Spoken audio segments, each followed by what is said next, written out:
1 year after her disappearance, the remains of a Lolo woman are found, and police are treating her death as a homicide. The body of 27-year-old Mirissa Serrano was found by a hunter along a Forest Service road on September 27th. Crime lab testing has confirmed her identity. Serrano vanished a year ago after she walked out of a Lolo bar with a 62-year-old man. She was working at KT's Hayloft Saloon on the evening shift when she met Daniel Neep.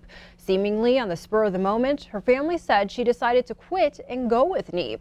Neep later told the spokesman Review that after his arrest on an outstanding warrant, Serrano had returned with him to Spokane, where he had a rented apartment. He says she then joined him on a trip to his cabin in Lakeview, Idaho, where he says Serrano started talking about coming back to Montana and left him while he was sleeping in his truck. Serrano's family stopped receiving her texts on September 14th, 2017, and the former University of Montana student was the subject of an extensive and unsuccessful search last fall.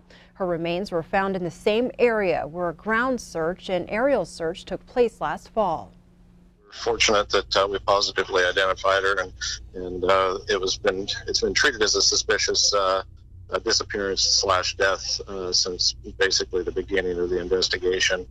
Now this just confirms what our suspicions have led us to believe.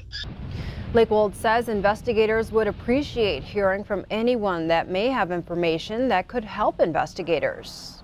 Certainly, if anybody has any information about her relationship with Mr. Neep, however, we know it was short, but if somebody has information, we'd certainly like to hear about that.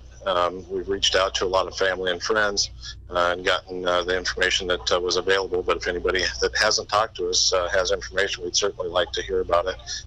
Lakewold says detectives are discussing criminal charges with prosecutors. Neep had told the spokesman Review that he, quote, wouldn't harm a hair on her head, pledging to help find Serrano when he was released from jail.